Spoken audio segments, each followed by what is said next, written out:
لله الحمد لله وكفى وسلام على عباده الذين اصطفى خصوصا على سيد الرسل وخاتم الانبياء وعلى اله الاصفياء واصحابه الاصفياء اما بعد فاعوذ بالله السميع العليم من الشيطان الرجيم بسم الله الرحمن الرحيم وإن كنتم تحبون الله فاتبعوني يحببكم الله ويغفر لكم ذنوبكم والله غفور رحيم قل أطيعوا الله والرسول فإن تولوا فإن الله لا يحب الكافرين وقال الله تعالى في مقام آخر لقد كان لكم في رسول الله أسوة حسنة لمن كان يرجو الله واليوم الآخر وذكر الله كثيرا وقال النبي صلى الله عليه وسلم والذي نفسي بيده لا يؤمن أحدكم حتى أكون أحب إليه من والده وولده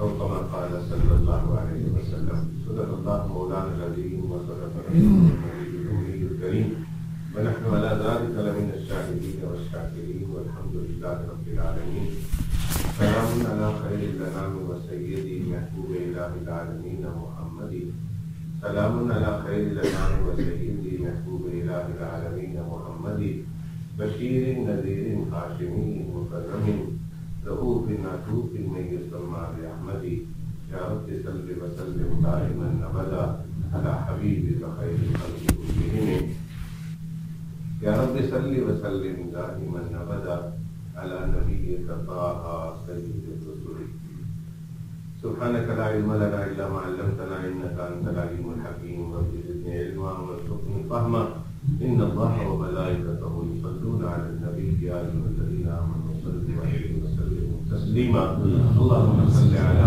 سيدنا ومولانا محمد وعلى آل سيدنا ومولانا محمد وعلى وسلم استغفر الله الذي لا إله إلا هو وأتوب إليه استغفر الله الذي لا إله إلا هو الحي القيوم وأتوب إليه استغفر الله الذي لا إله إلا هو الحي القيوم وأتوب إليه میرے محترم بزرگوں اور عزیز دوستوں، مجھ سے پہلے فاضل نوجوان ڈاکٹر علامہ محمود شاہجہاں صاحب بہت ہی دلچسپ اور دل نشین پیرائے میں اور انداز میں آپ کے سامنے گفتگو کر رہے تھے۔ جی چاہتا تھا کہ یہ اپنی گفتگو کا سلسلہ جاری رکھتے اور جس طرح ہمارا نوجوان طبقہ اور اس کے ساتھ ساتھ پورا طبقہ مستفید ہو رہا تھا، میں بھی مستفید ہو رہا تھا، مجھے بھی فائدہ پہنچ رہا تھا اور اس سے بھی زیادہ مجھے فائدہ پہنچتا۔ اللہ تعالیٰ ڈاکٹر محمود شاہجہاں صاحب کی عمر میں اللہ کے حساب برکت عطا فرمائے، اللہ ان کے علم و عمل میں، اللہ ان کے فیض میں سے حساب برکت عطا فرمائے اور اللہ کئی بار اللہ تعالیٰ ان کی باتوں کو سننا، سمجھنا اور اس پر عمل کرنا نصیب فرمائے۔ مجھے کہا گیا ہے کہ 9 بجے تک آپ کے پاس وقت ہے اور آج نیو ایئر ایو بھی ہے، بہت سارے دوستوں کے اپنے پلاننگ بھی ہوں گے، آپ لوگ کسی وجہ سے نہیں جا سکے، مگر ہمارے اور آپ کے بہت سارے دوست اس وقت دبئی میں ہیں، نیو ایئر کے انتظار میں بہت سارے۔ آپ حیران ہوں گے کہ گلیوں کی گلیاں اور محلوں کے محلے خالی ہو گئے ہیں، نیو ایئر میں دبئی گئے ہیں وہ لائٹ دیکھنے کے لیے، اور وہ جو آتش بازی کا مظاہرہ ہوگا اور ٹائم ہونے والا لگے ہوں، تو وہ سارے وہاں گئے ہوئے ہیں، ہم نہیں ہیں، تو ہم نے بھی کوئی پلان بنائے ہوں گے لوکل کہیں آگے پیچھے جانا ہے، تو انہوں نے کہا کہ 9 بجے تک آپ نے فارغ ہو جانا ہے اور اس کے بعد کھانا پینا ہے، پھر لوگوں نے چلے جانا ہے۔ میں نے ان سے کہا مجھے بتاؤ میں اس سلسلے میں کیا گفتگو کروں، تو انہوں نے کہا نیو ایئر کے حوالے سے کچھ کہہ دیتے ہیں۔ اب میں آپ حضرات کے سامنے نیو ایئر کے حوالے سے کیا کہوں، بس دعا کیجیے اللہ تعالیٰ جو میرے لیے آپ کے لیے سود مند ہو، نفع مند ہو، اللہ مجھے آپ کو اس سے کچھ کہلوا دے، آپ کو کچھ سنوا دے، اور اللہ سبحانہ و تعالیٰ ہم دونوں کو اس پر عمل کی توفیق نصیب فرمائے۔ دیکھیے ساری مخلوق ویسے تو اللہ سبحانہ و تعالیٰ نے پیدا فرمائی ہے، انسان ہو، حیوان ہو، نباتات ہو، جمادات ہو، فرشی ہو کہ عرشی ہو، ساری مخلوق اللہ سبحانہ و تعالیٰ کی اس کا خالق ہے، ساری مخلوق۔ لیکن ہم دیکھتے ہیں کہ اللہ سبحانہ و تعالیٰ نے جب ان چیزوں کو بنایا ہے تو ان کے درمیان وضع قطع میں، شکل صورت میں اللہ نے بہت فرق رکھا ہے۔ انسان کی کوئی الگ صورت ہے، پھر اس کے بعد حیوان کی کوئی الگ صورت ہے، انسانوں میں بھی بہت ساری صورتیں ہیں اور حیوانوں میں بھی بہت ساری صورتیں ہیں۔ گائے ہے تو گائے کے ساتھ بھینس بنائی ہے تو دونوں حلال اور دونوں جائز۔ ہاں کسی سے پوچھیں گے تو کہیں گے بھینس کا تو مسئلہ معلوم نہیں، لیکن گائے کا مسئلہ بہرحال معلوم ہے۔ بھینس کا بعض لوگ کو کہتے ہیں قرآن شریف میں نہیں ہے بھینس کا تذکرہ، حدیث پاک میں بھینس کا تذکرہ نہیں ہے، تو وہ حیران پریشان ہوتے ہیں، وہ پوچھتے ہیں جی جائز نہیں کیوں کا قرآن میں نہیں ہے، حدیث میں نہیں ہے؟ تو پھر تو مرد کے علماء کرام کے پاس آنا پڑتا ہے کہ ہم دودھ بھی بھینس کا پیتے ہیں، گھی بھی میں بھینس کا کھاتے ہیں، اور پھر گوشت بھی کبھی کبھی بھینس کا کھا لیتے ہیں، آیا بھینس جائز ہے کہ نہیں؟ قرآن میں بھی نہیں اور حدیث میں بھی نہیں۔ آپ کئی بار سنیں گے یہ کہ قرآن حدیث میں بھینس کا مسئلہ نہیں، گائے کا مسئلہ ہے۔ پوچھیے علماء کرام سے، بتائیں گے آپ کو کہ بھینس قرآن شریف میں ہے جاموس۔ حافظ قرآن بیٹھے ہوئے ہیں کہ قرآن مجید میں لفظ جاموس پڑھا ہے؟ کیونکہ مولانا اقبال صاحب جاوید صاحب نہیں ہے نا، حدیث پاک میں بھی جاموس کا تذکرہ نہیں ملتا۔ تو جو صرف اور قرآن حدیث کو ماننے والے ہیں، میری ان سے گزارش ہے وہ فیصلہ کھائے اس قرآن شریف میں اور حدیث شریف کو اس میں رٹا لگاتے ہیں کہ ہمیں ہر چیز قرآن اور حدیث پاک کی سے ملنی چاہیے۔ اس کے بغیر کوئی مسئلہ بیان کریں کہ قرآن پاک میں ہے تو نہیں، تو پھر حدیث پاک میں ہے تو نہیں، پھر اگر کوئی کہہ دے حدیث پاک میں ہے تو بخاری شریف میں ہے، بخاری شریف میں نہیں تو حدیث پاک بھی نہیں، وہ حدیث پاک کو مسئلہ ہی کمزور ہو جاتا ہے۔ تو ایسے لوگوں سے گزارش ہے بھینس نہ کھائیں، لیکن بھینس ہے، گائے ہے، یہ ایک علیحدہ علیحدہ جانور ہے۔ گھوڑا ہے، گدھا ہے، خچر ہے، زیبرا ہے، یہ علیحدہ علیحدہ جانور ہے۔ اگر اللہ تعالیٰ اور اس کے درمیان بھی فرق ہے، کچھ نہ کچھ اللہ نے پیدا کرنے والا اللہ ہے تمام چیزوں کا، لیکن اللہ نے شکل و صورت میں، وضع قطع میں ان چیزوں کے درمیان تھوڑا تھوڑا فرق رکھا ہے۔ اسی طرح آ جائیں نباتات میں، ویجیٹیبل کیا کہتے ہیں، نباتات میں بھی اللہ سبحانہ و تعالیٰ نے فرق رکھا ہے۔ ہر سبزی دوسری سبزی سے الگ ہے، کدو الگ ہوتا ہے، بھنڈی الگ ہوتی ہے، پھر اس کے بعد کیوکمبر الگ ہوتا ہے، مولی الگ ہے، گاجر الگ ہے، بیگن الگ ہے، سارا رستہ ہم اسی سبزی کی بات کرتے ہوئے آئے، سارا رستہ۔ اور ایک مسئلہ تھا، مسئلے پر الحمدللہ بہت بڑا مسئلہ تھا، اور یہ مسئلہ اس وقت میں آپ کے سامنے نہیں کہہ سکتا۔ آپ پچھلے ہفتے کا میرا پورے ہفتے کا پروگرام سنیں، اسی سے لے کر مولانا بشیر صاحب کے پاس ہوگا، لیکن اسٹرکٹلی فار مین، اکیلے اکیلے سننا ہے، میں سیریس یہ میری تو ہر سیریس بات بھی آپ لوگ جو کہہ رہے ہیں، مجھے بڑا ڈر لگتا ہے، کوئی مجھے سیریس لینے کے لیے تیار نہیں۔ کوئی دوست تھا ہمارے ایسی ایک طرح جولی تھا، وہ واقعی اس کو ہارٹ اٹیک ہو رہا تھا، کہنا مجھے درد ہے، مجھے بچاؤ، سب ہنستے تھے، ویسے کوئی مجھے سیریس ہی، میں ڈرتا ہوں کہیں اس طرح میرے ساتھ نہ ہو جائے، میں کوئی بولتا رہوں، آپ مجھ سے مذاق ہنستے رہے، آپ کے سامنے چل جاؤ،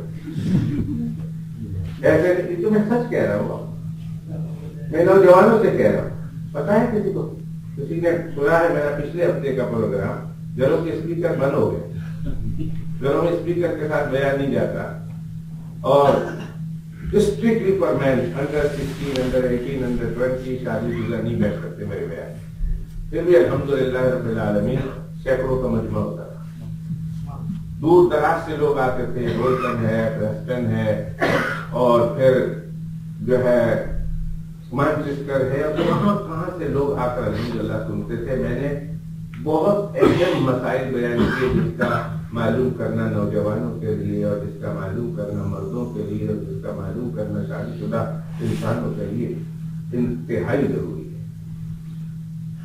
اور وہ تمام مسئلے، اس لیے میں نے کہا کہ وہ مسئلے آپ سنیں اور اکیلے سنیں، بچوں کے ساتھ بیٹھ کر سننے والے وہ مسائل نہیں ہیں، اسی طرح عورتوں میں بیٹھ کر سننے والے مسائل نہیں ہیں، پر وہ شریعت کے مسئلے ہیں جس کا سننا آپ کے لیے اور معلوم کرنا انتہائی ضروری ہے۔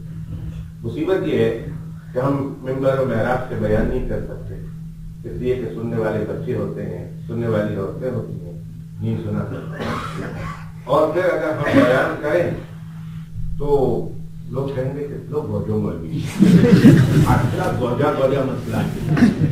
گوجا مسئلہ اگر ہوتا تو قرآن پاک میں ہوتا۔ میں آپ سے پوچھتا ہوں، گوجا مسئلہ اگر یہ گندا مسئلہ ہوتا تو قرآن پاک میں ہوتا؟ اگر یہ گندا ہوتا تو جناب رسول اللہ صلی اللہ علیہ وسلم کی حدیث پاک میں ہوتا، اللہ کے پیغمبر علیہ الصلوۃ والسلام کی زبان مبارک سے نکلتا، صحابہ کرام کے مجمع میں نکلتا، مسجد نبوی شریف میں بیان کیا جاتا۔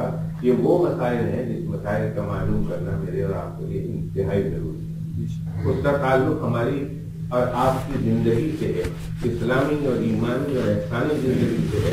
اگر ہم نہیں سنیں گے اور خدا نہ خواستہ غلط راستے پر چلتے رہے اور غلط کام کرتے رہے اور اسے غلط بھی نہیں سمجھا تو اللہ نہ کرے قیامت کے دن ہمارے نامۂ اعمال میں گناہ ہو گیا، ہم بھاگ کبھی سمجھے ہی نہ ہو کہ گناہ ہے، اور گناہ نہیں سمجھا تو اس سے کبھی توبہ کی فرصت نہیں ملی، توبہ کی مہلت نہیں ملی، توبہ ہم نے نہیں کی۔ اسی طرح ہم اسے ثواب سمجھ کے کرتے رہے یا جائز سمجھ کے کرتے رہے اور وہ ناجائز عمل تھا، اللہ کے پاس کیا بولے گا جائے۔ تو خیر، میں یہ کہہ رہا تھا کہ اللہ سبحانہ و تعالیٰ نے یہ تمام جانور اور نباتات کی بات کر رہا تھا کہ یہ سبزیاں ہیں، مولی اور گاجر دیکھنے تو تقریباً ایک جیسے ہی ہیں، لیکن رنگوں سے فرق ہو جاتا ہے۔ اور اگر میری طرح ہو کہ میں شروع کی بات ہے جب اہلیہ نے مجھے کہا کہ جاؤ جا کے مولی لے کر آؤ، اور مجھے پتا نہیں کہ مولی کیا ہے، میں گاجر لے کر چلا گیا۔ میں نے کہا کہ مجھے تو آلو بھی نہیں آؤ، تو میں نے کہا نہیں، میں نے پوچھا کیا ہوتا ہے مولی، تو اس نے ایسے ایسے ہاتھ کر کے بتایا، اس کے پیچھے گرین کا پتے ہوں گے ایسے کھڑے۔ میں گیا دکان میں اور فریش گاجر آئی ہوئی تھی، میں گاجر ہی لے گیا۔ مونگا بھی مار سکتے ہیں، ہو جاتا ہے کبھی کبھی۔ ابھی کہے کہ بند گوبھی لے آؤ، بند گوبھی کے بجائے دوسری گوبھی لے جاؤں، اس کے بجائے بولے جائے کدو لے آؤ، میں سارے کیوکمبر لے کر کرا۔ کبھی میں جو ہے شاپنگ نہیں کی تھی، کبھی دیکھا نہیں تھا۔ تو اللہ نے ان تمام چیزوں کے درمیان کچھ نہ کچھ فرق رکھا ہے۔ یہ فرق کی وجہ سے علماء کرام اور اللہ والے مشائخ، مفسرین، محدثین، علماء بے شمار اس کے پیچھے کیا کیا حکمتیں ہیں اس مخلوق کے درمیان تھوڑا تھوڑا فرق رکھنے کی، بہت تفصیل کے ساتھ اپنی کتابوں میں اس کو لکھا ہے اور بتاتے ہیں۔ ان تمام تفصیلات کا اس وقت بیان کرنا مقصد نہیں، صرف ایک حکمت بیان کروں کہ وہ ایک حکمت کہ جس کی وجہ سے اللہ نے مخلوقوں کے درمیان یہ تفریق رکھی ہے، وہ اس لیے کہ آپس میں فرق معلوم ہو جائے، اس شکل و صورت وضع قطع کے درمیان تھوڑا تھوڑا فرق رکھنا کہ بندے کو پتہ چل جائے یہ ہے اور یہ ہے۔ تو اللہ نے یہ تقسیم، یہ تفریق رکھی ہے، آپس میں امتیاز ہو جائے، یہ کیوکمبر ہے اور یہ دوسری چیز ہے، یہ گاجر ہے، یہ مولی ہے، یہ گھوڑا ہے، یہ گدھا ہے، یہ زیبرا کہلاتا ہے، یہ خچر کہلاتا ہے۔ یہ آپس میں وجہ تو بسا اوقات شکلیں تقریباً 4 ٹانگیں ہوتی ہے، شکل بھی تقریباً ایک جیسی ہوتی ہے، لیکن پھر بھی کچھ فرق کی وجہ سے آدمی پہچان لیتا ہے۔ دوستو، یہ اللہ سبحانہ و تعالیٰ نے امتیاز کی وجہ سے ان کے درمیان تفریق ہو۔ اسی طرح جس طرح چیزوں میں اللہ نے تفریق رکھی ہے کہ پہچان لیا جائے، وضع قطع شکل و صورت. اسی طرح اللہ سبحانہ و تعالی نے ہم سے اور آپ سے اور شریعت مطہرہ نے مجھ سے اور آپ سے اس بات کا تقاضا کیا کہ تم مسلمان ہو تو اپنی وضع قطع دنیا میں بے شمار مذاہب کے ماننے والے ہیں انسانی نظارے تو ایسا نہ ہو کہ گڑبڑ ہو جائے ایکسیڈنٹ ہو جائے جیسے ہو جاتا ہے اگر پہچان نہ ہو تو تمہارے مذہب اسلام اور دوسرے مذاہب کے ماننے والوں کے درمیان بھی وضع قطع میں شکل و صورت میں کچھ فرق ہونا چاہیے تاکہ پتہ چل جائے اگر دو آدمی ایک جگہ بیٹھے ہوں دو مختلف قوم کے دو مختلف ملت کے دو مختلف مذہب کے دو مختلف دین کے ماننے والے تو ان کے درمیان فرق ہو جائے کہ یہ بندہ کون سے دین کو ماننے والا ہے اور یہ بندہ کون سے دین.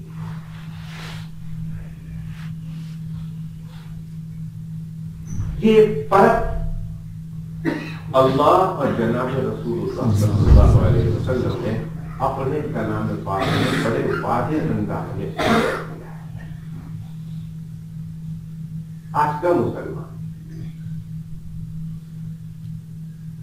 میں اور آپ جو اس مسجد میں بیٹھے ہیں اس کے باہر بھی مسلمانوں کی بہت بڑی دنیا ہے. ضروری نہیں کہ آپ اپنے اوپر اس بات کو لیں اور یہ ٹوپی خود پہننے کی کوشش کریں. ہم سے باہر ایک بہت بڑی دنیا ہے مسلمانوں کی. 2 ارب سے زائد 2 بلین سے زائد مسلمان پورے عالم میں بس رہے ہیں. میں آپ سے پوچھوں آپ اپنے آپ سے پوچھیں آپ مجھ سے پوچھیں کہ کیا دنیا میں ایسے مسلمان نہیں ہیں کہ کہنے کو تو مسلمان سو کال اپنے آپ کو مسلمان لیکن جب ان کی شکل و صورت ان کی وضع قطع ان کی رہن سہن سے یہ نہیں معلوم ہوتا کیوں مسلمان کیا نہیں.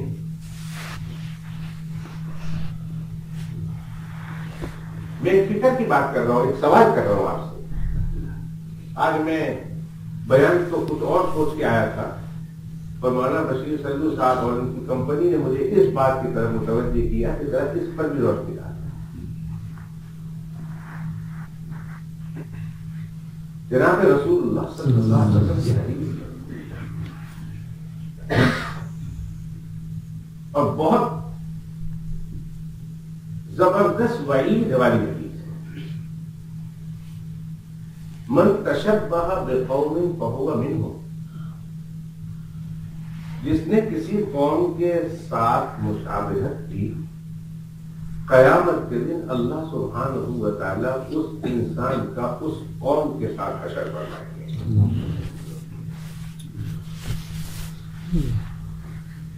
اب ظاہر ہے ایک تو مشابہت اضطراری ہے. ان کے بھی ناک ہے ہمارے بھی ہم ناک کاٹیں گے نہیں تو ان کے ناک ہے تو ہمارے بھی کاٹ گئے. آنکھ ہے ان کا بھی منہ ہے ان کے بھی دونوں ہاتھ ہیں ان کے بھی دونوں پاؤں ہیں. یہ مشابہت اللہ سبحانہ و تعالی نے پیدا فرمائی ہے اور اس میں مشابہت شریعت مطہرہ میں غیر یا ناجائز نہیں ہے غیر مطلوب نہیں ہے. یہ تو اللہ سبحانہ و تعالی نے دی ہے. یہ تو مشابہت اس طرح اور ایک مشابہت ہے مشابہت اختیاری جس کو انسان اپنے اختیار سے کرتا ہے. پر یاد رکھیں اس کی بھی 2 شکلیں ہیں. ایک یہ کہ اس کا کرنا ضروری ہے اس کے بغیر چارہ نہیں ورنہ ہم مر جائیں گے. جیسے کھانا وہ بھی کھاتے ہیں ہم بھی کھائیں گے یہ تو ہمارے اختیار میں ہے نا کھانا. لیکن یہ وہ مشابہت ہے کہ اس مشابہت کو ہم اختیاری کہیں گے لیکن یہ اضطراری کے معنی میں ہے کہ اس کے بغیر چارہ نہیں. لیکن ایک مشابہت ہے مشابہت اختیاری، اور وہ بھی بالخصوص کسی غیر مسلم کے اور غیر ملت کے اور غیر اقوام کے دین میں اس کی مشابہت کرنا اپنی مرضی سے، ان کے شعار کو اپنانا اپنی مرضی سے۔ بڑی زبردست وعید ہے، قیامت کے دن اللہ سبحانہ و تعالیٰ ایسے لوگوں کا حشر ان لوگوں کے ساتھ فرمائیں گے۔ افسوس تو اس انسان پر بھی ہے جو کافر کے گھر پیدا ہوا، کافر کے گھر جوان ہوا، کافروں جیسی ساری زندگی گزاری، کافروں جیسا مر گیا، کافروں جیسا جنازہ ہوا، اور قیامت کے دن اس کا حشر بھی کافروں کے ساتھ ہے۔ افسوس تو اس انسان پر بھی ہے کہ کاش اللہ اسے اسلام دے دیتا، لیکن اس سے کہیں زیادہ افسوس ہے اس انسان پر، اس مسلمان پر، کہ ساری زندگی مسلمانوں کے گھر رہا، سارا کام مسلمانوں جیسا کیا، پیدا بھی ہوا مسلمانوں کے گھر میں، اور جو ہے اس کا نام بھی مسلمانوں جیسا رکھا گیا، شادی بیاہ بھی اس کی مسلمانوں جیسے ہو گئی، بلکہ موت میت میں بھی اسے کفن دفن دے کر نماز جنازہ پڑھا کر اس کو اسلام کے طریقے کے مطابق دفن کر دیا ہے، لیکن قیامت کے دن اللہ تعالیٰ کہیں گے وَامْتَازُوا الْيَوْمَ أَيُّهَا الْمُجْرِمُونَ، یہاں مسلمانوں کے صف میں کیوں کھڑے ہو، یہ تمہاری صف نہیں، تمہاری صف وہ ہے۔ ممتاز اليوم ایھا المجرمون، اہل ایمان کے صف سے نکل کر مجرموں کے صف میں کھڑے ہوئے۔ الم اعهد الیکم یا بنی آدم الا تعبدوا الشیطان انه لکم عدو مبین وان اعبدونی ھذا صراط مستقیم، کہلوایا نہیں تھا میں نے؟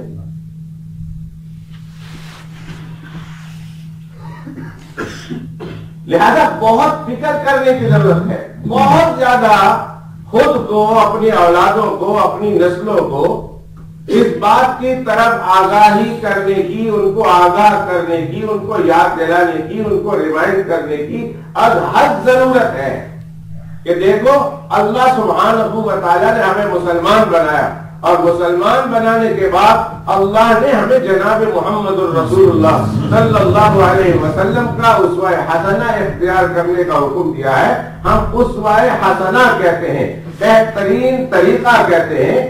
تقاضا تو یہ تھا، مسلمان کے اوپر ذمہ داری تو یہ عائد ہوتی تھی کہ اللہ کے پیغمبر علیہ السلام کا اگر طریقہ سب سے بہترین طریقہ ہے، اگر اللہ کے پیغمبر علیہ السلام کی زندگی بہترین زندگی ہے، تو اللہ کے پیغمبر علیہ السلام کی زندگی کو اپناتے ہوئے پوری دنیا میں اس پیغام کو نشر کرتے، دنیا کے ہر فرد کو وہ زندگی عطا کرتے، دنیا کے ہر فرد کو زندگی پر لاتے، اس اللہ کے پیغمبر علیہ السلام کے اسوہ حسنہ پر لاتے۔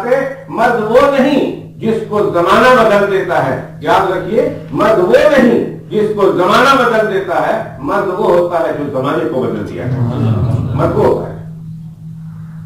ایک صحابی رضی اللہ تعالیٰ عنہ کی تاریخ اٹھا کر دیکھیے، اللہ کے پیغمبر علیہ السلام کے صحابہ کرام اور ہمارے اسلاف اس دنیا سے گئے، عرب سے نکلے، عجم میں گئے، ان ملکوں میں گئے کہ جن ملکوں میں دین نام کی کوئی چیز نہیں تھی، اسلام کا بھی آفتاب ان ملکوں کی فضاؤں پر کبھی چمکا ہی نہیں تھا، وہ اندھیرا ہی اندھیرا تھا۔ وہ گئے، قدم قدم پہ برکتیں، نفس نفس پہ رحمتیں، یہ شاگرد تھے جناب رسول اللہ صلی اللہ علیہ وسلم کے، ساری زندگی اللہ کے پیغمبر علیہ السلام کی قربت میں رہ کر دین سیکھا، اللہ کے پیغمبر کا اسوہ سیکھا، قدم قدم پہ برکتیں، نفس نفس پہ رحمتیں، جہاں جہاں سے وہ شفیع آسیہ گزر گیا، جہاں نظر نہیں پڑی وہاں ہے رات آج تک، وہیں وہیں صبح ہوئی جہاں جہاں گزر گیا،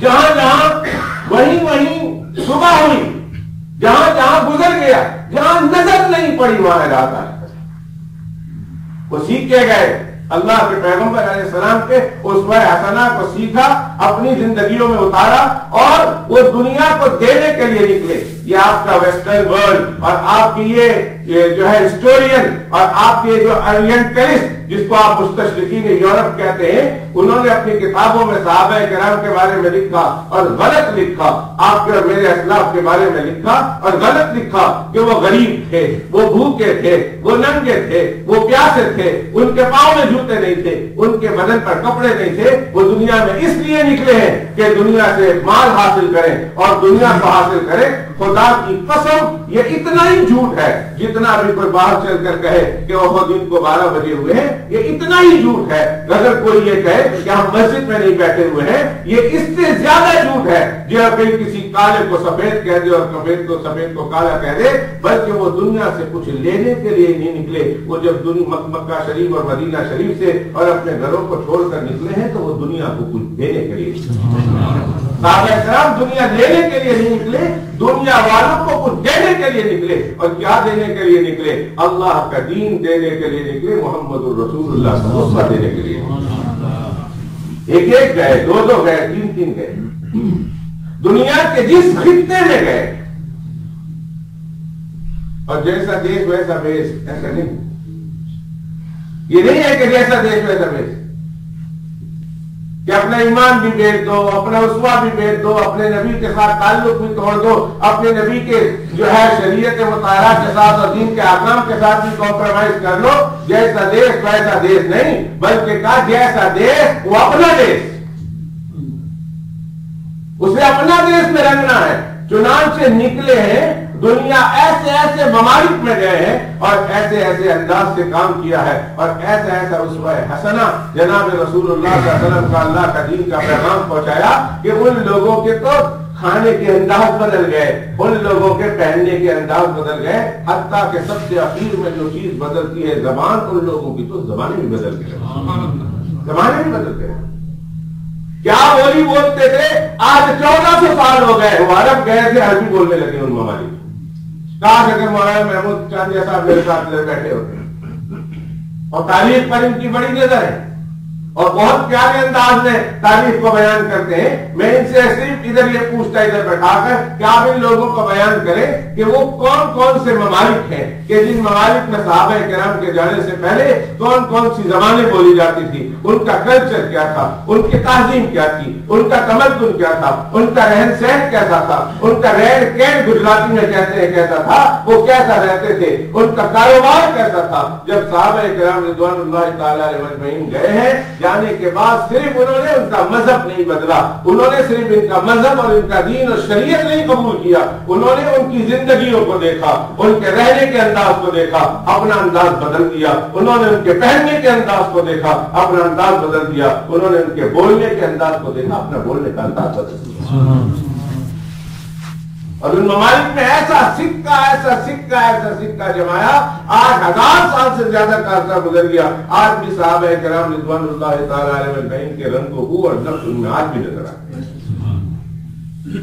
کبھی تاریخ کا مطالعہ بھی کر کے دیکھیں۔ مرد وہ نہیں جس کو زمانہ بدل دیا۔ کیا ہوا؟ یہ کوئی مردانگی کی بات ہے کہ زمانے نے ہم کو بدل کے رکھ دیا؟ ایسے وہ زمانہ ایسے کرتا ہم کیسے کریں؟ وہ ایسا پہنتا ہے تو ہم بھی ایسے پہن لیتے ہیں، وہ ایسا کاٹتا ہے تو ہم بھی ایسے کاٹ لیتے ہیں، وہ ایسا کھاتا ہے تو ہم بھی ایسے کھا لیتے ہیں، وہ ایسا پیتا ہے تو ہم بھی ایسے پی لیتے ہیں، وہ ایسا زندگی گزارتا ہے تو ہم بھی ایسے زندگی گزارتے ہیں۔ مرد وہ نہیں ہوتا جس کو زمانہ بدل دیتا ہے، یاد رکھیے مرد وہ ہوتا ہے جو زمانے کو بدل کے رکھ دیتا ہے۔ اور اگر آپ کو فخر ہے اور آپ کا اس پر ایمان ہے، ایک آدمی مجھے اس مجمع سے کھڑے ہو کر کہہ دے کہ حضرت محمد الرسول اللہ صلی اللہ علیہ وسلم کے اسوہ پر اور ان کی شریعت پر اور ان کے لائے ہوئے دین پر اور ان کے بتائے ہوئے طریقے پر مجھے اطمینان نہیں ہے، میں نہیں مانتا کہ وہ سب سے افضل ہے، ایک آدمی کھڑے ہو جائے اس مجمع میں، ایک آدمی بھی ایسا نہیں ملے گا آپ کو، چاہے وہ جوان ہو کہ بوڑھا ہو کہ ادھیڑ عمر کا ہو، نہ مردوں میں نہ عورتوں میں ملے گا، نہ وارسون میں نہ انگلینڈ میں ملے گا اور نہ پوری دنیا میں ملے گا۔ جب ہمارے یہ ایمان ہے کہ اللہ کے پیغمبر علیہ السلام کا طریقہ سارے طریقوں میں سب سے بہتر طریقہ ہے، تو پھر دو سوال ہے، ایک یہ ہے کہ اس طریقے پر ہم کیوں نہیں عمل کرتے، اور اگر ہم عمل کرتے ہیں تو کیا یہ صرف ہمارے لیے ہے، دنیا کو اس پر عمل کرانے کی ضرورت کیوں نہیں محسوس؟ کتنے سالوں سے اس ملک میں ہمارا رہنا پہنا ہے، انہوں نے تو ان کی زبانیں بدل کے رکھ دی، کلچر بدل کے رکھ دیا، تہذیب بدل کے رکھ دی، ان کا مذہب ان کا دین بدل کے رکھ دیا۔ اور ہم کسی اپنے ساتھ کے پڑوسی سے ایک جملہ ان کے منہ پر، ایک کسی کو پتہ ہی نہیں کہ اللہ کیا ہے، ہم نے اس کو اللہ کہلوانے کے لیے ہمیں بدلنا پڑتا ہے، ہم اسے گاڈ بولتے ہیں اس کو سمجھانے کے لیے۔ 50 سال ہو گئے، پہلے دن کی بات ہوتی تو ٹھیک تھا، پہلے سال کی بات ہوتی تو ٹھیک تھا کہ چلو پہلا نیا نیا سال ہے، ہم اس کی زبان میں بولتے ہیں گاڈ گاڈ گاڈ، اللہ کا ترجمہ گاڈ گاڈ کر کے اس کو سمجھاتے ہیں۔ 50 سال ہو گئے، آج ہم ان لوگوں کو یہ قائل نہ کر سکے، یہ نہ بتا سکے کہ ہمارے اللہ کا نام اللہ ہے اور مسلمان اس گاڈ کو اللہ کہتے ہیں۔ جب ہم اللہ بولیں تو اس کو پتا چل جائے کہ یہ کس کی بات کر رہا نہیں۔ اس کا گھر کے ماحول کیا بدلتے، اس کی زندگی کیا تبدیل کرتے، ہم نے تو اسے اتنا بھی نہیں، اس کی زبان پر ایک جملہ بھی اسلام کا ہمیں کہ ہمارا دین سب سے اعلیٰ ہے۔ اگر تمہارا دین سب سے اعلیٰ ہے تو خود عمل کیوں نہیں کرتے ہو، اور اگر عمل کرتے ہو تو یہ سب سے اعلیٰ ہے تو ساری کائنات کے لیے ہے، تم نے اپنی ساری کائنات کو اس کی دعوت کی۔ الٹا یہ کہ ہم نے اپنا اعلیٰ طریقہ چھوڑ دیا، کہنے کے باوجود، سمجھنے کے باوجود، ایمان رکھنے کے باوجود ہم نے اپنا اعلیٰ طریقہ، اولا طریقہ، افضل طریقہ اسوہ حسنہ کے ساتھ کمپرومائز کیا۔ ہم نے اپنا طریقہ چھوڑ دیا اور پھر یہ کہ غیروں کے طریقے کو ہم نے قبول کر لیا، اڈاپٹ کر لیا اور اس پر فخر کرنے لگے۔ اللہ اکبر! ایک یہ کہ چھوڑا ہم نے یہ غلطی، دوسرا قبول کیا یہ غلطی، اور تیسرا یہ کہ ہم نے اس کو قابل فخر سمجھا، یہ تیسری چیز۔ ہائے، ہم نے اپنے گھر کے سورج پر تو رکھ دیا پردہ، ہم نے اپنے گھر کے سورج پر تو رکھ دیا غلیظ پردہ، موٹا پردہ کہ اس کی روشنی چھپ جائے، اور ہم پھر غیروں کے دروازوں پر ان کے مٹی کے چراغ کی بھیک مانگنے کے لیے چلے گئے۔ غیروں کے گھر پر ہم ان کے مٹی کے چراغ سے بھیک مانگنے کے لیے کہ تھوڑی روشنی دے دو، اور ہمارے پاس وہ روشنی تھی سورج سے زیادہ منور تھا، ہم نے اس کو پردہ ڈالا۔ کہاں چلا گیا اس کا مسلمان؟ کیا ہو گیا اس کو؟ یا اللہ! ایک واقعہ یاد آتا ہے، میں لگتا ہوں اگر اس واقعے کو شروع کیا تو بہت دیر چلی جائے گی، وقت لمبا ہو جائے گا، اور کہیں دال چاول میں نے پہلے پوچھ لیا ٹھنڈا نہ ہو جائے۔ اور الحمدللہ رب العالمین یہ 14واں سال ہے دال چاول کھانے کا۔ اور اصل والے ایک بات سن لو، میں وہ جو ان کو سنایا میں آپ کو بھی سنا دیتا ہوں۔ کینیڈا گیا پہلے سفر میں 92 میں، تو رات کو اترا، صبح کسی کا ناشتہ تھا، ناشتے میں چلا گیا، تو وہ بیچارے وہاں کینیڈا میں تو ناشتہ ہو 11 بجے کا ناشتہ ہو، چائے پانی ہو کہ 4 بجے کی چائے پانی ہو، وہاں روٹی چاول ایسے ہوتا ہے جیسے مین کورس ہوتا ہے۔ تو صبح کے ناشتے میں چلا گیا، انہوں نے سب کچھ پکایا تھا، انڈا تھا، جام تھا، وہ جیسے نارمل ہوتا ہے وہ سب کچھ تھا، اس کے ساتھ پالک تھا، ساگ جس کو آپ کہیں۔ تو گھر والوں نے پوچھا مجھ سے آپ ساگ کھاتے ہیں؟ میں نے کہا بیچارے کا دل ٹوٹے گا، میں نے کہا ساگ تو مجھے بہت پسند ہے۔ اس نے آدھی پلیٹ میری ساگ سے بھر، میں تو زبردستی گلے سے اتارا، گوشت پیا ہوں، چائے پیا ہوں، دودھ پیا ہوں، ایک تو گوشت کھایا، روٹی کھائی، ساگ کھایا، اتار دیا۔ میں نے دیکھا میرے ساتھ کی پلیٹ کھالی ہے، آدھی اور بڑی ہانڈی پکی ہوئی ہے، بہت ہانڈی ہے، یہ فکر ہو کے تھا۔ میں نے اس وقت کو گزارا کر لیا، میں نے کہا ٹھیک ہے۔ پھر یقین کیجیے 16 دن میں میں نے 48 دعوت کھائی، 16 دن رہا میں 48 دعوت، اور ہر دعوت میں استقبال کے لیے ساگ موجود، ہر آدمی ساگ، ہر آدمی بنا نہیں سکتا۔ ایک بات میں آپ کو بتا دوں، بعض لوگ جو ساگ بناتے ہیں بس وہی اس میں اسپیشلسٹ ہے، ہر آدمی کے بس کی بات نہیں ہے ساگ بنانا، اور ساگ ویسے معمولی بنتی بھی نہیں ہے، بہت محنت چاہیے، اتنا تو گاجر کے حلوے میں محنت نہیں چاہیے جتنی ساگ بنانے میں محنت چاہیے۔ رات سے بنتی ہے، آہستہ آہستہ بنتی ہے، وہ بنانے والے جانتا ہے، اچھا بنانے والا۔ جب میں واپس آ رہا تھا نا، آخری دن تھا، میں نے کہا ابھی کچھ نہیں کہتا، آخری دن آخری بیان تھا، کھا پی چکا تھا، وہاں سے بیان کر کے بس جوتا پہ پہن کر سیدھا ایئرپورٹ جانا تھا۔ میں نے اس بیان میں کہا کینیڈا والوں ساگ مجھے پسند ہے پر اتنی بھی نہیں جتنی تم سمجھو، پسند تو ہے پر اتنی بھی زیادہ زیادہ نہیں جتنی تم سمجھے. مولوی صاحب دال چاول مجھے بہت پسند ہے, تو اتنا بھی نہیں کہ 14 سال سے یہی کھلا رہے. میں ابھی سے کہہ دیتا ہوں اگلے سال بریانی ہو یا کڑی کھچڑی ہو جائے. 14 سال میں اس دفعہ میں نے تعریف کیا کر دی وہ حاجت ہے تو دال چاول سے تو ہٹتے ہی نہیں, ویسے وہ لانگ مارک ہو گیا کہ you are now entering into dal chawal country. اب دال چاول بہت مشہور ہو جائے گا میرے بھائی, اس لیے کوئی مینیو بدل دو اور اگلے سال بے شک کڑی کھچڑی سے کھا لوں گا اور پھر بریانی. تو کیا بات ہے, دور بات چلی جائے گی. میں ہی کہنا چاہتا ہوں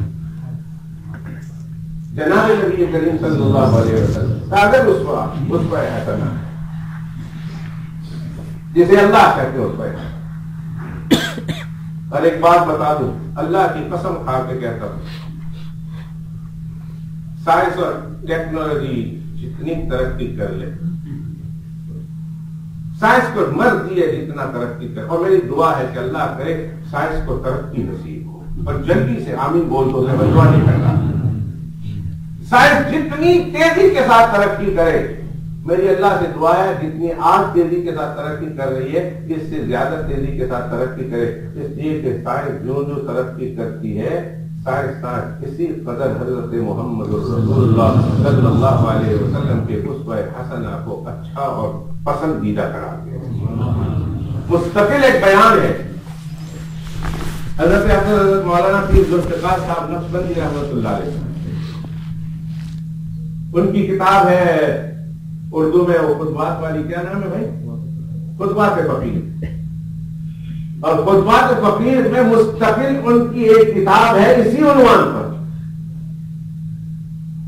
بہت مثالیں انہوں نے پیش کی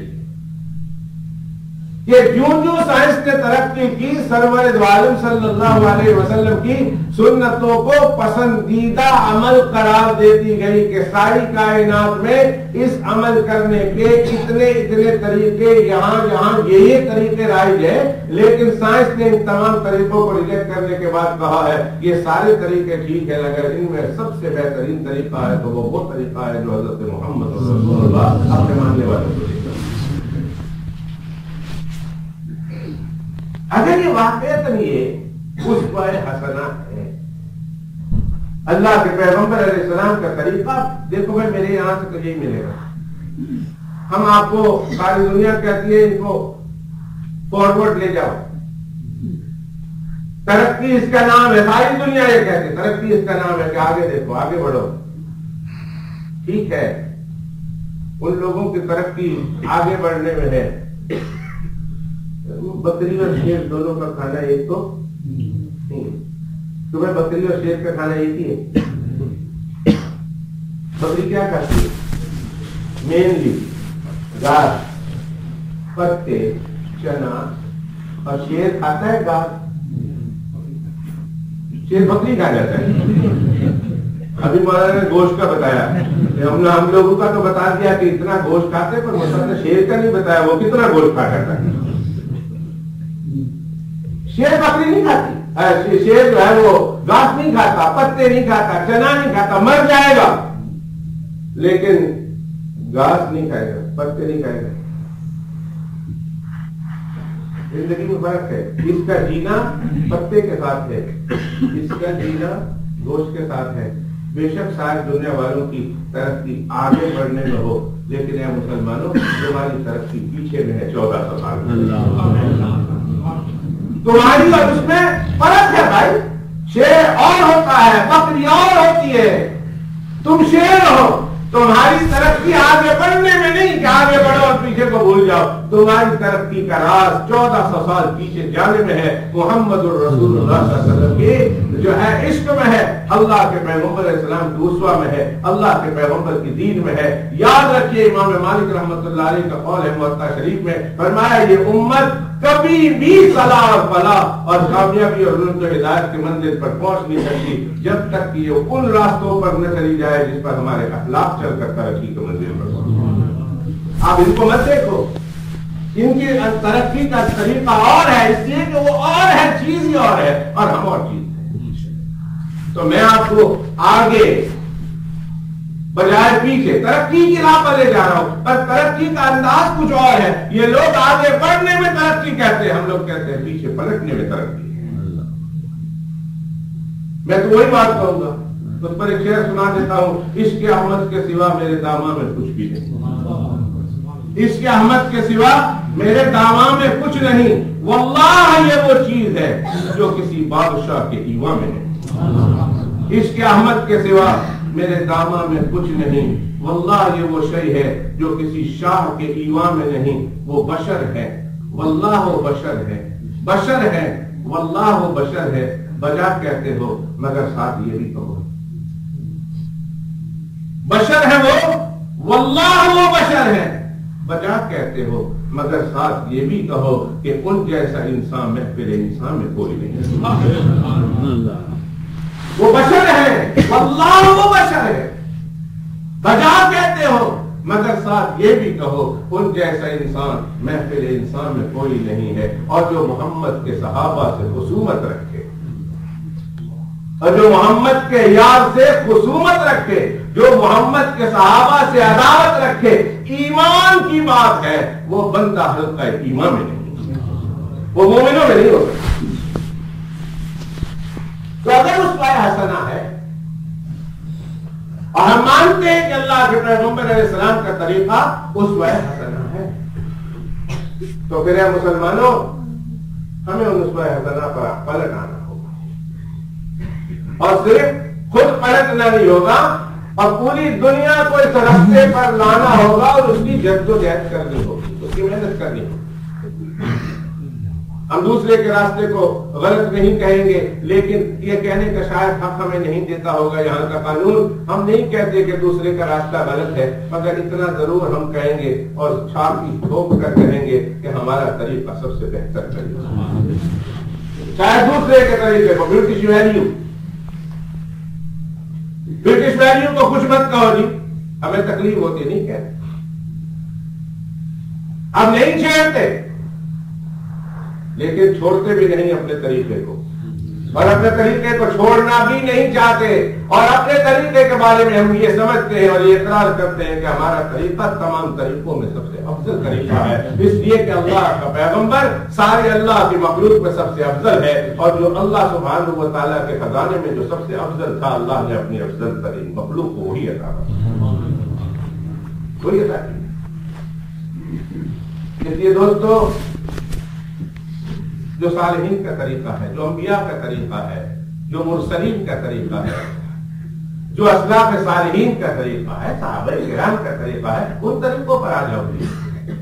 کیا حرج ہے؟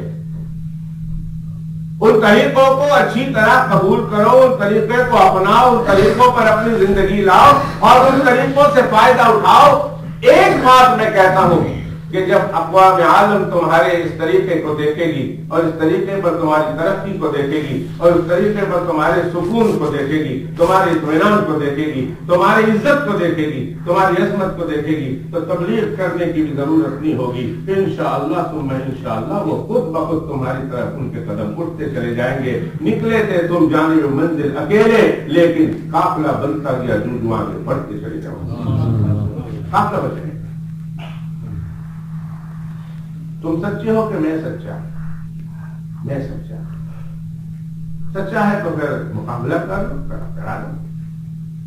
یہ مقابلہ ہو رہا ہے ان کے درمیان، حضرت موسیٰ علیہ نبینا علیہ السلام اور فرعون کے درمیان. کون سچا؟ حضرت موسیٰ علیہ السلام کہتے ہیں میں سچا تھا. تم سچے ہو تو مقابلہ کرا دو. ساحران جو ہے فرعون جمع ہو گئے، کتنے ہزاروں کی تعداد، میدان بھرا ہوا ہے دوسری طرف جادوگروں سے. لیکن اللہ کی شان دیکھیے، وہ جادوگر آئے تھے، انہوں نے لباس وہی پہنا تھا بے عین ہی جو حضرت موسیٰ علیہ السلام کا لباس تھا. میدان میں اتر گئے، انہوں نے جو اپنا کرتب دکھانا تھا دکھایا. اللہ کی طرف سے حضرت موسیٰ علیہ السلام کو جو معجزہ دکھوانا تھا اللہ تعالیٰ نے وہ دکھوایا. جیسے ہی انہوں نے حضرت موسیٰ علیہ السلام کا وہ معجزہ دیکھا، قائل ہو گئے کہ اللہ کا پیغمبر ہے، جادوگر نہیں ہے. قالوا آمنا برب ہارون و موسیٰ، سارا میدان چیخ پڑا، سارے جادوگر بول پڑے کہ ہم تو اللہ موسیٰ علیہ السلام پر اور ہارون علیہ السلام کے رب پر ایمان کیا۔ حضرت موسیٰ علیہ السلام حیران ہے، فرعون تو اپنی جگہ ڈٹا ہوا ہے، سارا مسئلہ حل ہو گیا۔ رات کو حضرت موسیٰ علیہ السلام اللہ سے پوچھ رہے ہیں، اللہ یہ سارا میدان تو سجایا تھا فرعون کے لیے، وہ حق قبول کر لیں، اس نے حق قبول نہیں کیا، لیکن ساحران فرعون جادوگروں نے قبول کر لیا، وہ اپنی جگہ ٹکا رہا اور انہوں نے قبول کر لیا، سب نے قبول کر لیا، کا معاملہ کیا ہے؟ اللہ سبحانہ و تعالیٰ نے حضرت موسیٰ علیہ السلام سے کلام کرتے ہوئے فرمایا، پیارے موسیٰ بات تو تمہاری صحیح ہے، سوال تمہارا صحیح بنتا ہے، لیکن میں نے ان لوگوں کو اس لیے ایک فرد کو اسلام کی دولت عطا کر دی اور ان لوگوں کو جنت کا مالک اور وارث بنا دیا، اس لیے کہ موسیٰ یہ جب آئے تھے میدان محشر میں، ہم ان میدان اس میں جادو دکھانے کے لیے میدان جنگ میں اترے تھے، تو ان لوگوں نے لباس بھی آپ جیسا پہنا ہوا تھا۔ پیارے موسیٰ مجھے غیرت آئی کہ تیرے جیسے لباس پہننے والے کو میں جہنم میں کیسے داخل کروں۔ اسی وقت میری غیرت نے کہا سب کو میں ایمان کی دولت دے کر انہیں جنت کا مالک بنا۔ تیرے محبوب کی یارب شباہت لے کے آیا ہوں، تیرے محبوب کی یارب شباہت لے کے آیا ہوں، تیرے محبوب کی یارب شباہت لے کے آیا ہوں۔ میں نے اشارہ کر دیا، تیرے محبوب کی یارب شباہت لے کے آیا ہوں، حقیقت تو اس کو کر دے، میں صورت لے کے آیا ہوں۔ حقیقت تو اس کو کر دے، میں صورت لے کے آیا ہوں، نہ شوکت لے کے آیا ہوں نہ دولت لے کے آیا ہوں، نہ شوکت لے کے آیا ہوں نہ دولت لے کے آیا ہوں، بس ان کی محبت لے کے آیا ہوں، تیری محبت لے کے آیا ہوں۔ میرے دوستو، آج رات جن لوگوں کے درمیان میں اور آپ رہ رہے ہیں، آج رات انہوں نے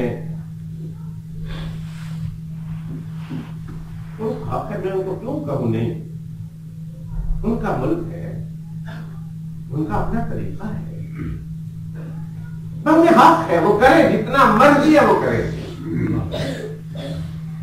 ہم کون ہوتے ان کو روکنے والے ہیں؟ ہمارے کہنے سے وہ رکیں گے نہیں اور ہم ان کو روک بھی نہیں سکتے اور ہم ان کو روکتے بھی نہیں۔ ہم تو کم از کم اپنے لوگوں سے تو کہہ سکتے ہیں کہ جن رسموں سے، جن خرافات سے اب تو ان کی قوم بھی عاجز آ گئی۔ آج کل کسی نے ریڈیو سنا ہو، انہوں نے محمود صاحب نے تو ضرور سنا ہے،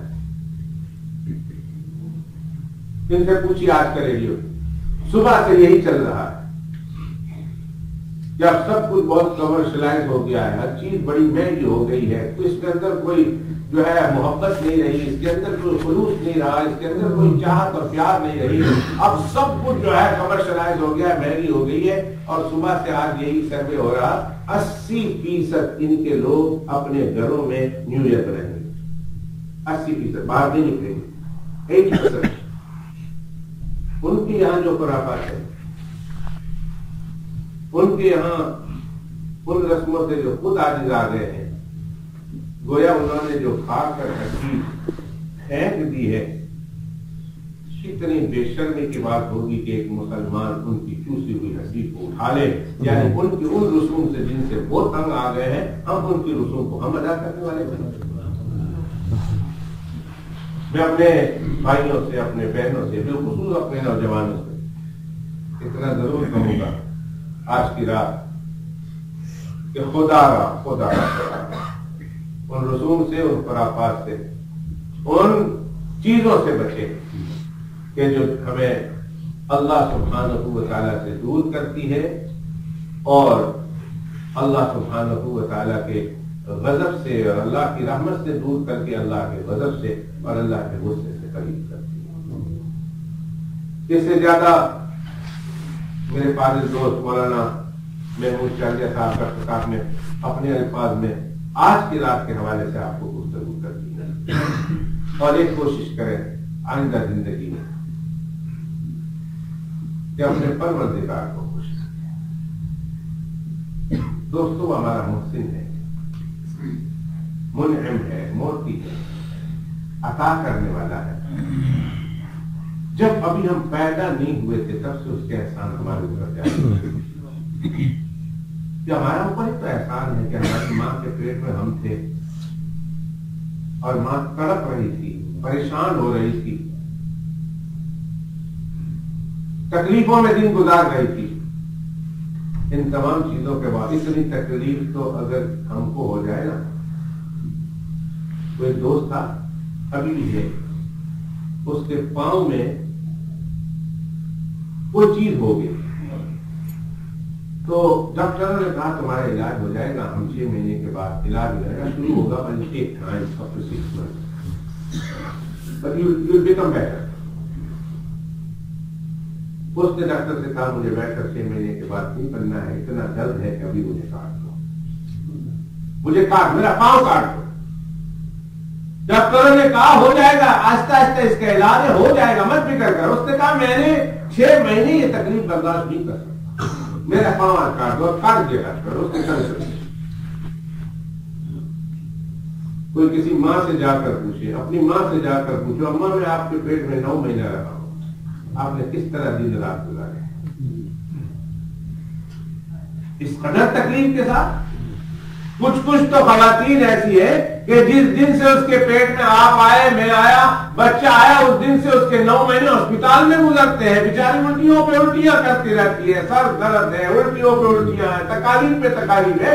9 مہینے 7 8 مہینے ہسپتال میں گزارتی ہے. لیکن مجال ہے کہ ایک دن بھی وہ ماں بولی ہو یہ ساری تکلیف اس کے لیے ہے، لہٰذا اس کو نکال کر پھینک دو. یہ ہے تکلیف کی جڑ جو میرے پیٹ میں ہے، نکالو اس کو، نکال کر پھینک دو. مجھے نہیں چاہیے بچہ جس کی وجہ سے میں پریشان ہوں. اللہ کی قسم وہ جو تکلیف پڑتی ہے اس کے آنکھوں سے ٹپ ٹپ آنسو بہتے ہیں اور اللہ سے کہتی ہے اللہ میرے اس بچے کی، میرے اس معصوم کی، میرے اس لال کی تو حفاظت کرنا. پورے 9 مہینے مجھے کرا دینا، ایسا نہ ہو کہ کسی لمحے جا کر یہ ضائع ہو جائے.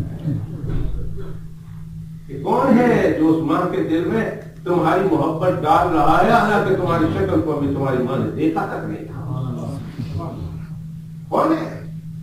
بن دیکھے محبت. دنیا کہتی ہے بن دیکھے محبت نہیں ہوتی. We have to see to love her. اماں کہتی ہے نا بیٹے کو میرا پاکستان میں تیری ہڈی کی کڑی ہے شادی کر لے. تقی کوئی نہیں، تقی کوئی نہیں، تقی کوئی نہیں تو میں کس طرح شادی کرا. I can't see because love cannot buy or love cannot come without seeing her. اس لیے ہم ادھر روز دیکھتے ہیں، پھر لو کرتے ہیں، پھر محبت کرتے ہیں، پھر شادی کرتے ہیں. امی دیکھے بغیر محبت نہیں ہوتی. اگر تو اپنی تکلیف پر غور کر لے کہ تیری ماں نے تجھے دیکھے بغیر کتنا پسند کیا، کتنی محبت.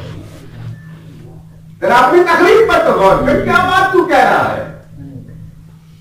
جب تیرا کوئی نقش سجا ہی نہیں تھا تب تجھے کسی نے دیکھا نہیں تھا، جب تو دیکھنے کی چیز نہیں تھی. اور اگر کبھی وہ پیٹ پر گھماتے کیا وہ تو اس کا ماں کے پیٹ پر وہ گھماتے ہیں نا اور وہ ٹیلی ویژن پر دکھاتے ہیں تو اس وقت تو ہڈی نظر آتی ہے، چہرہ نظر ہی نہیں آتا. ایسے وہ ایسے اسکیلیٹن سا ایسا مقروض سا چہرہ نظر آتا ہے. ماں دیکھتی ہے تو کہتے صدقے جاؤ میرا پتر، میرا سیر آ رہا، صدقے جاؤ. خوش ہو جاتی ہے، گھر میں جاتی ہے 2 رکعت تب بھی نماز پڑھتی ہے، صدقہ کرتی ہے اور میں اپنے بچے کو دیکھ کر آئے گی. شکل تک نہیں دیکھی اور ماں ہے کہ صدقے جا رہی ہے، واری جا رہی ہے. ماں ہے کہ اس کے لیے دعائیں کر رہی ہے کہ اللہ 9 مہینے پورے کرانا. یہ جس کی تکلیف ہے یہ تکلیف میں برداشت کرنے کے لیے تیار ہوں مگر میرے منہ پر کوئی آنچ نہ آئے. یہ تو یہ. اور پھر جب وہ بچہ ڈیلیور ہوتا ہے، اللہ اکبر، قرآن مجید نے عظیم سخت ترین خوفناک اور ہولناک ترین وقت کا منظر کھینچا ہے احسان بتاتے ہوئے. فرمایا ثم السبیل یسر. موت اور موت کے بعد سب سے زیادہ تکلیف ماں کو بچے کے جننے میں.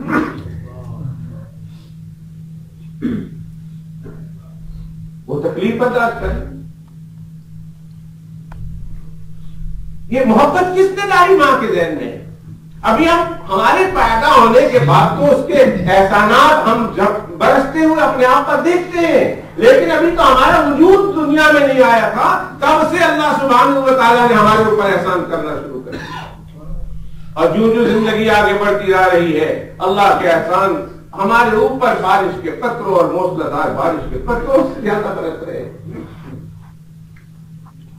کیا اس کا تقاضا نہیں تھا کہ ہم اپنے مالک کو نہ خوش نہ کریں، اس کو راضی رکھیں، اپنے اللہ کو خوش رکھیں؟ اتنا سارا آپ نے ہمارے اوپر احسان کیا، اس کا کچھ تقاضا ہوتا ہے۔ اس کا تقاضا یہی ہے کہ ہم صبح شام دن رات اپنے کام سے اپنے کلام سے کوشش کریں کہ ہمارا مالک ہم سے راضی رہے، ہمارا مالک ہم سے ناراض نہ ہو۔ اور صرف یہی نہیں کہ جب مالک خوش ہوتا ہے تو آخرت میں تو دے گا جو دے گا۔ ایک بات سن لیجیے، دوستوں سے ہمیشہ ایک بات کہا کرتا ہوں اور اسی بات پر میں اپنی بات کو ختم کروں گا۔ اگر مسجد میں کوئی اچھا تھا امام ہو، کمیٹی نے رکھا ہو، آپ کی دکان ہو اور اچھا تھا آپ نے مزدور اور ملازم رکھا ہو، اور وہ اپنے مالک کی اطاعت کے مطابق کام کرتا ہے، بہت اطاعت کرتا ہے، مالک کو بہت خوش رکھتا ہے، اپنے سیٹ کو، اپنے باس کو، اپنے آقا کو بہت خوش رکھتا ہے، تو مالک بھی اس کی رعایت تو کرتا ہے کہ نہیں کرتا؟ اس کا خیال رکھتا ہے کہ نہیں رکھتا؟ بہت زیادہ خیال رکھتا ہے۔ کبھی یہ میرے کاروبار کو سنبھالا ہوا ہے، میں 2 مہینے 3 مہینے ملک سے باہر رہتا ہوں، لیکن بہت پیار کے ساتھ محبت کے ساتھ اپنا کاروبار سمجھ کر، اپنا کام سمجھ کر یہ کام کو کرتا ہے، بائنگ بھی کرتا ہے، سیلنگ بھی کرتا ہے، فائدہ بھی بناتا ہے، پورا دھیان دیتا ہے، وقت پر کھولتا ہے، وقت پر بند کرتا ہے۔ مالک کتنا خوش ہوتا ہے اپنے اس نوکر سے؟ ہاں، مالک کو اگر خوش کرے نوکر تو مالک خوش ہوتا ہے۔ تو کیا خیال ہے آپ کا، اگر بندہ اللہ کو راضی کرے تو اللہ خوش نہیں ہوگا؟ اللہ راضی نہیں ہوں گے، اور جب اللہ راضی ہوں گے تو اللہ کی رضا کا سب سے بڑا فائدہ، اس کا اجر تو آخرت میں ملے گا، ایسا ملے گا حیران ہو جاؤ۔ میرے آقا علیہ السلام معراج کی رات تشریف لے گئے، 2 بات کہہ دیں۔ ایک دفعہ اللہ کے پیغمبر علیہ السلام حضرت عائشہ رضی اللہ تعالیٰ عنہ کے گھر میں تشریف لا رہے تھے، اور تشریف لائے بہت اچھا کے بچہ، بہت ہی خوش و خرم نظر آ رہے تھے۔ اللہ کے پیغمبر علیہ السلام کے ہنسنے بسنے کو حضرت عائشہ نے فرمایا، میرے ماں باپ آپ پر قربان یا رسول اللہ صلی اللہ علیہ وسلم بہت خوش ہیں۔ فرمایا عائشہ میں بہت خوش ہوں، آج بات ہی کچھ ایسی ہے، مانگو کیا مانگتی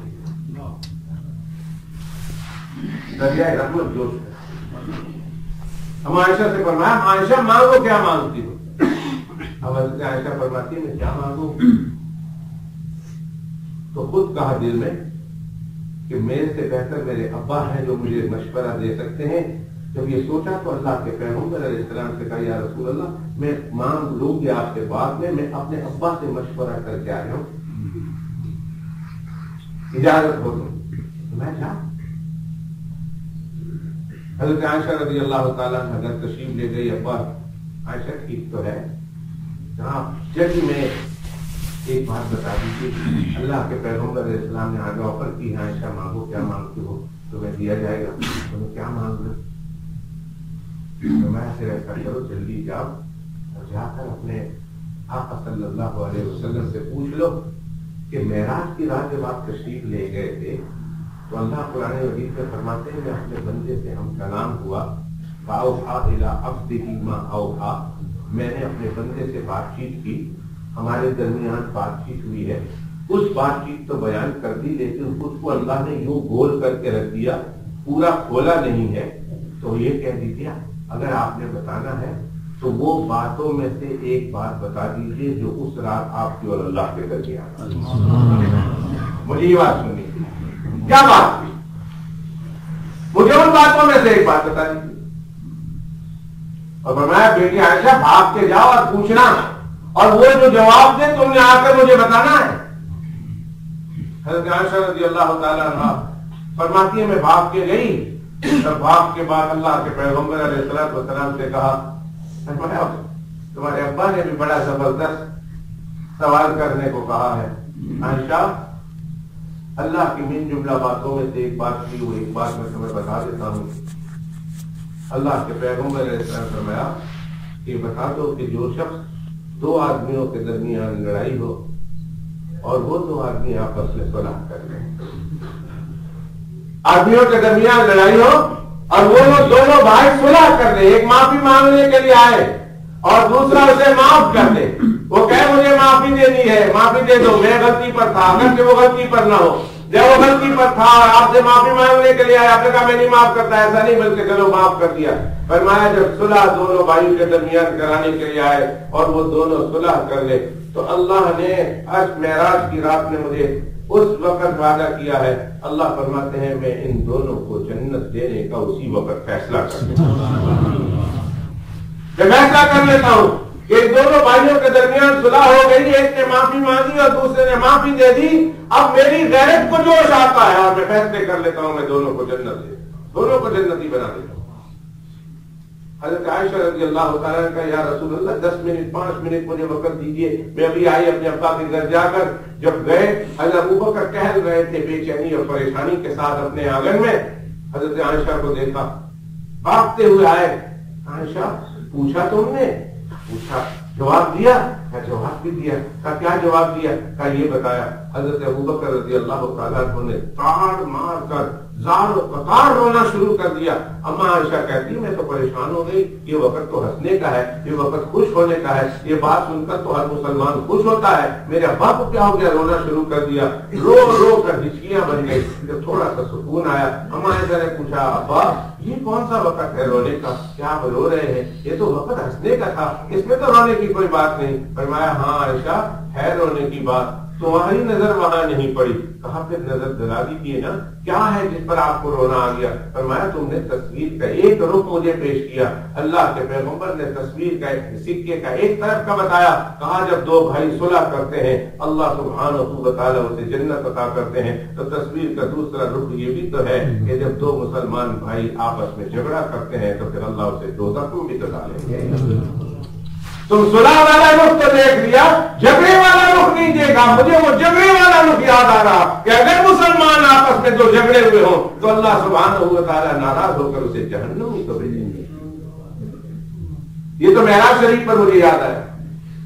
لیکن یہ میں اطاعت پر ایک بات کروں کہ جب اللہ کے پیغمبر علیہ السلام فرماتے جب میں آسمانوں پہ گیا, اور یہ آخری بات ہوگی, تو جہاں سارے ملنے کے لیے آئے ایک حور آئی. اللہ کے پیغمبر علیہ السلام فرماتے ایک حور بھی میری زیارت کے لیے آئی, مجھے دیکھنے کے لیے آئی. میرے آقا علیہ السلام فرماتے ہیں اس کا قد بیان کرتے ہوئے کہ اتنی خوبصورت اتنی لمبی تھی کہ اس کا لمبائی 1030 ہاتھ, 1030 ہاتھ اس کی لمبائی, اتنی خوبصورت اتنی لمبی. فرمایا اس کی پیشانی کو دیکھو تو اس کی پیشانی ایسے چمک رہی تھی جیسے چودھری کا چاند ہوتا ہے. فرمایا اس نے 100 میڈیاں بنائی ہوئی تھی اور ہر 2 مہندی کے درمیان 70,000 چوٹلیاں بنائی ہوئی تھی اور ہر چوٹلی ایسے چمک رہی تھی جیسے چودھری کا چاند ہوتا. آگے اللہ کے پیغمبر علیہ السلام نے فرمایا اس نے اپنے سر پہ تاج پہنا ہوا تھا, تاج پہنا ہوا, اور اللہ نے اس کی پیشانی پر جواہر سے لڑی ہوئی ایسی اللہ نے ہاتھ ڈالے ہوئے تھے جس میں موتی ہیرے جواہرات لگے ہوئے تھے اور 2 سطریں لکھی ہوئی تھی.